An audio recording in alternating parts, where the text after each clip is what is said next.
नमस्कार मंडळी, मी छाया आपल्या सर्वांचं आपल्या आणखीन एका नवीन व्हिडिओमध्ये अगदी मनापासून स्वागत करते। तर आणखीन एका नवीन दिवसाची मस्त अशी सकाळ सकाळ सुरुवात झालेली आहे। जायचंय, सूर्यदेव वरती आलेत जरा, हे बघा। आणि हे पहा सागर निघलाय, तर चला आम्ही जिमला जाऊन येतो।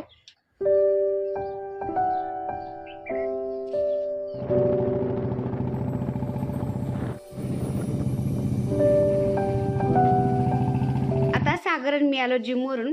त्यानंतर सागरचा डब्बा करून दिला मी। सागर गेला कॉलेजला आणि आता मी लागले कपडे धुवायला। इतक्यात आहे ना मी हातानेच कपडे धुते, कारण मुळ डॅमचं पाणी येतं आम्हाला, पण ते 4-5 दिवसातून एकदाच येतं आणि ते पण जास्त येत नाही। मग ते प्यायला आंघोळीला तेवढंच पुरे पडत नाही आणि मग कपड्याला कुठून पुरणार आहे। तर मशीनला कपडे लावायचं म्हणलं ना, तर मशीनला गोड्या पाण्याचीच कनेक्शन दिलेलं आहे ना, तर मशीनला इतकं पाणी लागतं ना कपडे धुवायला। त्यामुळे मी इथं आता कपडे धुण्याच्या दगडावरती बोरच्याच पाण्याने कपडे धुते हाताने। आता इथं कपडे धुण्यासाठी मी दगड लावलेला आहे ना, म्हणजे दगड खाली लावलेला आहे मी, त्याच्यावरती कपडे धुत असते। तर तिथे आहे ना सगळीकडले जे झाडांचे पानं आहेत ना, उडून तिथे येऊन बसतात आणि कपडे धुतलेलं पाणी ज्या पाईपातून जात असतं ना ड्रेनेजमध्ये, तर ते पाईपामध्ये ते पानं जाऊन बसतात झाडाचे आणि मग व्यवस्थित ते पाणी जात नाही, तिथं साठलं जातं। त्यामुळे सगळ्यात आधी म्हणलं आता हे झाडांचे पानं जे पडलेले आहेत ना, ते झाडून घेते, भरून टाकते आणि मग कपडे धुवायला लागते। तर आता झाडांची पानं किती नाही म्हणलं तरी ना ते पडतातच आणि सकाळी झाडलं ना संध्याकाळपर्यंत असा राडा होतो लगेच। त्यामुळं मला सकाळी पण झाडावं लागतं आणि 3-4 वाजता पुन्हा थोडंसं झाडावं लागतं। संध्याकाळचं आपण दिवाबत्ती वगैरे करतो ना बाहेर, तर ते एकदम असं पारूसं पारूसं वाटतं, त्यामुळे मी 3-4 वाजता पुन्हा झाडून घेत असते। आणि हे गलांड्याचे झाडं बघा, आता 2च राहिलेत। बाकी गलांड्याच्या झाडांच्या सगळ्यांच्या कटिंग केल्या टेरेसवरच्या, त्यानंतर घराच्या पाठीमागं गलांड्याचे झाडं होते ना, सगळ्यांच्या कटिंग केल्यात आणि ते पुन्हा छान फुटलेत आता। पण हे 2 ठेवले होते मी, तर पिवळे फुलं भगवान विष्णूला आवडतात ना आपल्या बाळकृष्णांना, तर म्हटलं 2 झाडं राहू दे, याची नंतर कटिंग करता येईल, तर त्याला फुलं येतात अजून। आणि ज्या फुलांचं एज होऊन गेलंय ना, म्हणजे त्याच्या पाकळ्या अशा सुकल्यात ना, तर ते फुलं आहेत ना मी बियासाठी ठेवत असते गलांड्याचे, तुम्ही बघू शकता। तर आता जे फुलं सुकलेले आहेत ना, ते बियासाठी मी तिथं ठेवले आणि पहिले वाळायला ठेवले होते ना, तर ते काढते आणि आता त्याचं म्हणजे ते बी आहे ना उगायला घालते, ते फुलं सुकलेले। तर वाळलेले फुलं मी आता मातीमध्ये पुरून देते, म्हणजे त्याचे रोपं तयार होतील। आणि गरमी तर इतकी वाढली ना आता, कवळं ऊन आहे तरी पण मोबाईल असा गरम झालाय ना, मोबाईल गरम झाल्यामुळं व्यवस्थित शूट पण घेता येत नव्हतं। जसं काय असं मोबाईल खूप हालतोय असं वाटतंय, त्यामुळं थोडंसं थांबले मी, मोबाईल थोडासा थंड केला आणि पुन्हा शूट घ्यायला लागले। तर इथं झाडाला मिरची आली होती ना, तर ती मिरची मी लाल झालेली तोडली होती आणि मातीमध्ये अशी पुरून दिली होती, तर त्याचे किती रोपं तयार झाले, तर उगलेत भरपूर। तर ते थोडेसे मोठाले झाले की मग मी ते वेगवेगळे करून दुसरीकडे लावून देईन।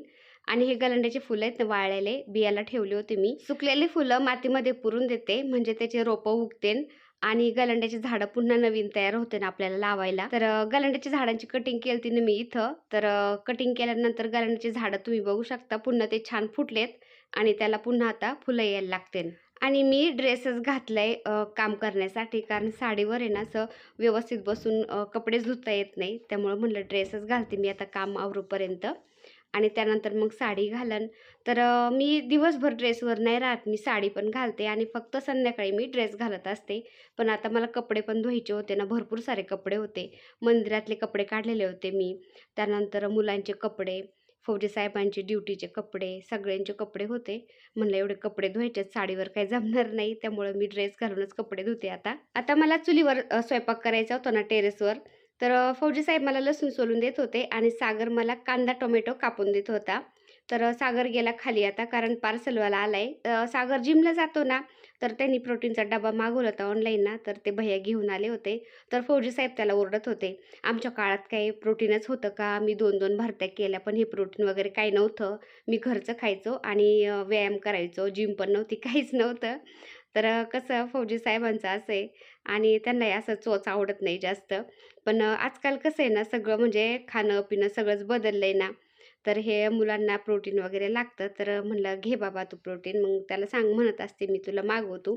पहिलं कसं आहे ना, सगळं ऑर्गॅनिक खायला होतं, सगळं शेतामध्ये पिकायचं। आजकाल आहे ना शेतामध्ये सगळं म्हणजे केमिकल खतं-बितं सगळं वापरतात ना, त्यामुळे त्याच्यामध्ये म्हणावं असं एवढं कस राहिलं नाही, तर त्यामुळे असं प्रोटीन वगैरे घ्यावं लागतंय। दिवसभर इतकं गरम होतंय ना, घरामध्ये असले तरी पण गरम होतंय, जास्त गरमी वाढली ना त्यामुळं, तर संध्याकाळचं टेरेसवरती आलं ना असं थंड हवा चालू असती, त्यामुळं संध्याकाळचं आम्ही टेरेसवरती चुलीवर स्वयंपाक करतो. तर राजू म्हणला मी तुला चूल पेटून देतो आता आणि खाली काय सामान आणायचं ना वरती ते आणून देतो. तर चूल पेटवतोय आता राजू.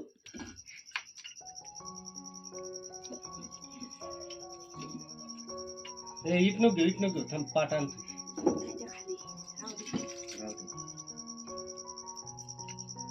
तर ताईंनो, इतक्यात आलेला एक अनुभव मी तुमच्याशी शेअर करते आज. तर ज्या सालपापड्या किंवा त्याला वाफेवरच्या पापड्या पण म्हणतात, तर त्या पापड्याचा व्हिडिओ मी अपलोड केला होता ना 5-6 दिवसापूर्वी. तर त्या व्हिडिओच्या शेवटला मी सहज बोलता बोलले होते की ताई तुम्ही बोलतान की छाया खूप बडबड करती, पण मला एकदम डीपमध्ये व्यवस्थित सांगावं लागतं समजून, म्हणजे तुमच्या पापड्या बिघडणार नाही असं बोलले होते. तर त्याच्यावरती लगेच 1-2 कमेंट आले की मुद्द्याचं बोलत जा किंवा जे गरजेचं आहे ना तेवढंच बोलत जा. लगेच कमेंट आल्या बघा. म्हणजे लोकांना फक्त एक चान्स पाहिजे असतो. ते टक लावून बसलेच असतात की याचं कुठं चुकतंय किंवा याची कमजोरी काय आहे, आणि आपण त्यांच्या हातामध्ये हत्यार दिल्यावरती तर वार करणारच आहेत. त्याच्यामुळं आपलं कुठं चुकतंय किंवा आपली कमजोरी काय आहे लोकांच्या समोर कधीच एक्सप्लेन करत बसायचं नाही. हे मात्र मी एवढ्यातून शिकले बरं का.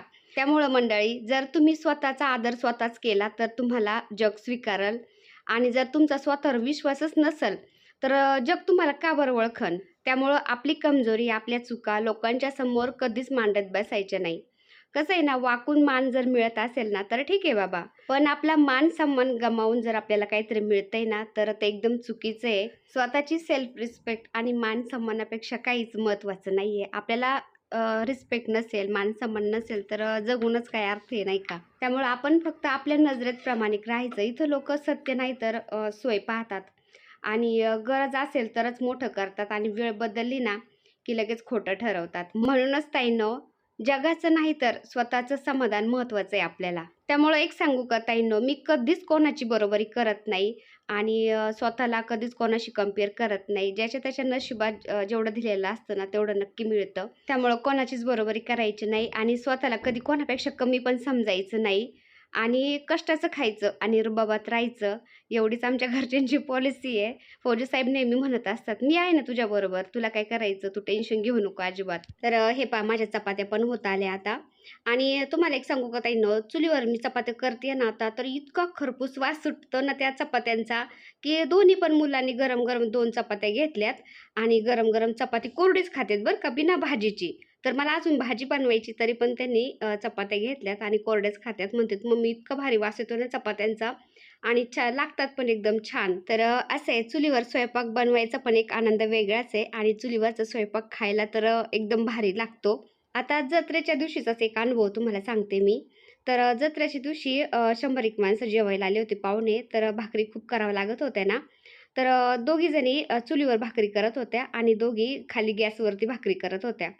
तर काय व्हायचं, चुलीवर आहे ना इतक्या पटपट भाकरी व्हायच्या ना आणि भाजायच्या पण एकदम छान, आणि गॅसवर भाकरी उरकतच नव्हत्या करायला, आणि त्या एकदम अशा चिकट-चिकट व्हायच्या आणि व्यवस्थित अशा, म्हणजे चुलीवरच्या जशा भाकरी असतात ना तशा गॅसवर होतच नव्हत्या. म्हणजे किती फरक आहे बघा.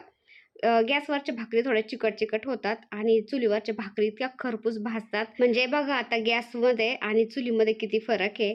आता लागले मी भाजी बनवायला. चपात्या झाल्यात. तर मुलं बोलले, की "मम्मी आज काजू करी बनव." त्याच्यामुळं मी काजू भाजून घेतले थोडेसे थोड्या तेलामध्ये, आणि त्याच तेलामध्ये आता कांदा परतायला टाकलाय हा. तर 4-5 कांदे सागरने मला उभे-उभे कापून दिलते असे, आणि टोमॅटो पण कापून ठेवलेत. तर कांदा थोडासा परतत आला, की त्याच्यामध्ये मी टोमॅटो, अद्रक, लसूण घातलंय आणि त्याच्यावरतून थोडंसं मीठ घालते आता. मिठाने काय होतं, टोमॅटो पटकन सॉफ्ट झालं जातं. तर हे परतून घ्यायचं सगळं, आणि याच्यामध्ये आपल्याला 10-12 काजू घालायचे, तर म्हणजे पेस्ट बनवायला पण बरं का.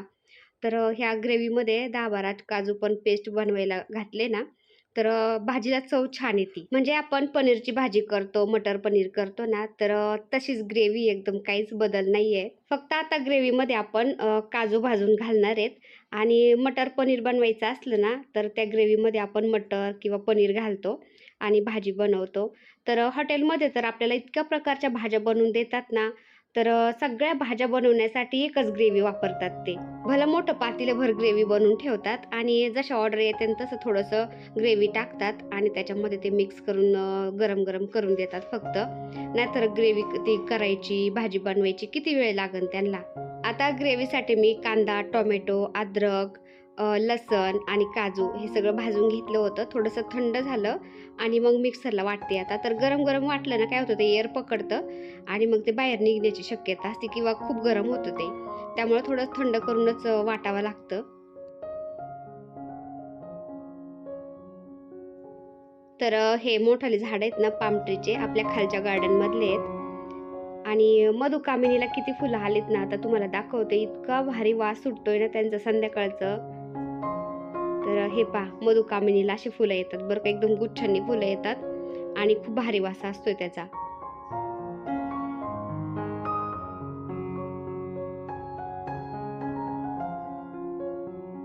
आता कांदा टोमॅटो आपण परतून घेतलं होतं ना, त्याच कढईमध्ये थोडंसं तेल घेतलं मी आणि त्याच्यामध्ये थोडेसे खडे मसाले घालते. आकाशला तर अजिबात खडे मसाले आवडत नाही बरं का, पण असं ग्रेव्हीची भाजी बनवायची म्हटलं ना, थोडेसे खडे मसाले लागतात फ्लेवरसाठी ना. तर एकदम 10 रुपयाचं पॅकेट मिळतं ना खडे मसाल्याचं, तेच घातलंय मी फक्त, जास्त नाही घातलं. आता हे थोडेसे हलके भाजले की त्याच्यामध्ये मी ग्रेव्ही घालते आता आणि ग्रेव्ही एकदम तेल सुटेपर्यंत परतून घ्यायची.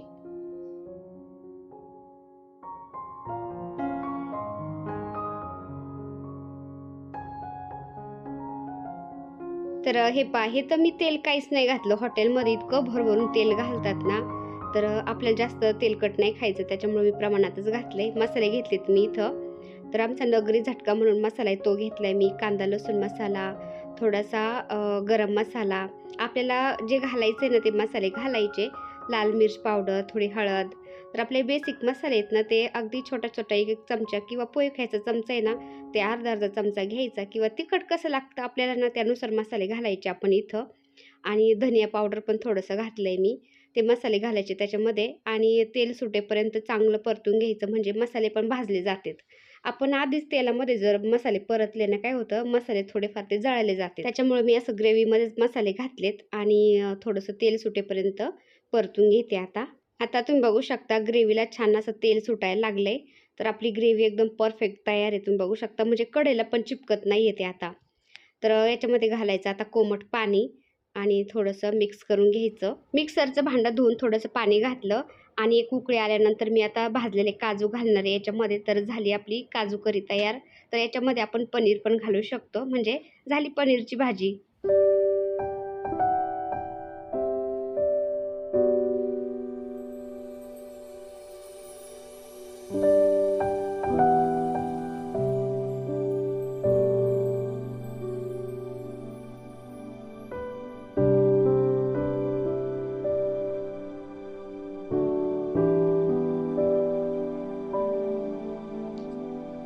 तर आता हे पाव उकळी येत आली भाजीला ना, तर याच्यामध्ये चवीनुसार मीठ घालते मी. तर टोमॅटो परतायला घातलं ना मी कांद्यामध्ये, तेव्हा पण थोडंसं मीठ घातलं होतं. इथं जरा प्रमाणातच घालते, म्हणजे खारट होणार नाही. तर ह्या भाजीला आहे ना तरी येणार, पण जास्त तरी येणार नाही, कारण आपण प्रमाणातच तेल वापरलंय ना. हॉटेलमध्ये इतकं भरभरून तेल वापरतात ना, त्यामुळं तिथं तरी येते. आणि ते काय करतात, जास्त तेल आणि जास्त लाल मिर्च पावडर किंवा काश्मीरी लाल मिर्च पावडर वापरतात ना, त्यामुळं ती तरी जास्त येते आणि ते तरी जास्तीची साईडला काढून ठेवतात आणि जेव्हा भाजी सर्व्ह करायची ना, त्यावेळेस ते वरतून थोडीशी तरी टाकत असतात. त्यामुळे ते तरी वाटते. पण आपल्याला तरी नाही आली तरी पण चालेल, पण कसं आहे, जेवण हेल्दी पाहिजे, त्यामुळे मी थोडंसं तेल कमीच वापरत असते. आपल्या भाजीची चव आहे ना तरीवर डिपेंड नसती. तरी जरी आली नाही ना तरी पण आपल्या भाजीची चव एकदम छान लागते. आता चपात्या झाल्यात, भाजी पण झाली, दुपारचा थोडासा भात पण आहे ना. तर आता राजू कांदा कापतोय जेवणाबरोबर खायला आणि सागर काकडी कापतोय. तर आता आम्ही जेवायला घेणार आहेत. आपल्या गार्डनमधली थोडीशी कोथिंबीर आता मी भाजीवरती टाकली आणि सगळ्यांनी जेवायला घेतलं.